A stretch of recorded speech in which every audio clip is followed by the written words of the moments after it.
So my first question is, summing up the results of the regular meeting of Ramstein, the Minister of Defense of Ukraine voiced 5 key results that can be discussed publicly. And what agreements, in your opinion, remain behind the scenes? That's a good question. I'm not sure that agreements is the right word. I am sure that behind the scenes there will have been some hard talking about many of the support areas that have come out of Ramstein, especially actually telling Zelensky what is going to be difficult to provide in future. People are definitely not going to want Ukraine to have any surprises. So that will have been the discussion. You need to understand that X or Y is getting short, so you're going to have to find some other way of dealing with it without that. And certainly, although they mentioned shells, we do know already that artillery ammunition is a real problem, and that the European Union promise of lots of ammunition is not going to be fulfilled in the time frame that the European Union said it would be. So those are the sorts of things that will be discussed.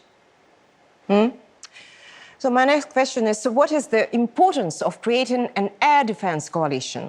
Will there be even more sky protection systems in Ukraine? And why did France and Germany become the leaders of this coalition? The air defense coalition, you can count it in 2 areas, one of which, of course, is the straightforward ground air defense systems, and the other one is air defense in the future with F-16. Why did France and Germany come forward? That's a very good question.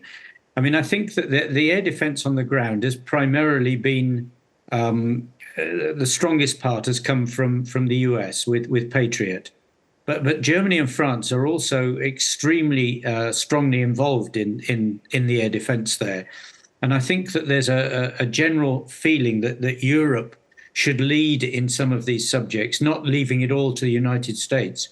Because where you leave everything to the US, then they get overloaded as well, and they can't actually deal with things. And Germany and France have not been leading on any subject with any strength so far. So it's probably a good thing that the two of them do. They've both got a lot of air defense systems that they have given to Ukraine. And I know from talking to the air defense people that there's always discussions about support for all air defense systems, especially the German and French systems. So they're in the middle of it. So it's a good thing that they're involved. It's a good thing that they're up front. We should be pleased with this. So, and if we are talking about defense coalition, so how would you rate the work of the defense coalition, and in particular progress from each regular meetings? That is.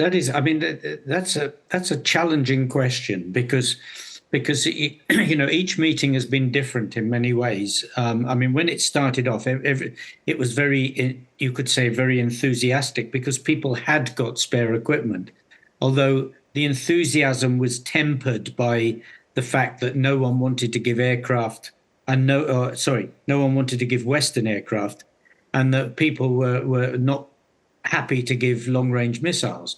And those things have gradually changed over time. And now we've got F-16 pilots under training. We've got F-16s coming. We've had some missiles. So you can see that the thing has changed, but it's going to change again because the resources are getting less. So the meetings that come now are going to get harder and more difficult for countries because, Zelensky or the minister will go to Ramstein and will be asking for things that in many cases are simply not available anymore. So I can see Ramstein having as an organization having a more difficult time in the next 6 to 8 months as they try to work out how do we sort out dealing with the problem areas that are becoming scarce from countries. Yes, this is very important. You mentioned that it can be a situation in which there is no required weapons for for Ukraine. I remember in the very beginning of the full-scale invasion, it was about regular ring supply of weapons. Do you remember it in the very beginning? Yeah, I do, for example, I do. The old weapon, often Soviet era weapon, was handed over to Ukraine. Yeah, and it turns out there that were lots of them. yes, and the warehouse empty in Europe. Yeah, because I mean, all the countries have given away those weapons that they had, and not all. And there are still some in Bulgaria, which could be given over, and there are some in other countries still, which are old ones. But countries don't want to give everything up until they get some resupply from America. And America has still got spare, and of course America has still got old. You could call them Cold War weapons, like not AS-90, but the M109 guns, which are sitting in the Nevada desert. But it's no good giving more guns to people if you haven't got the ammunition to use for them.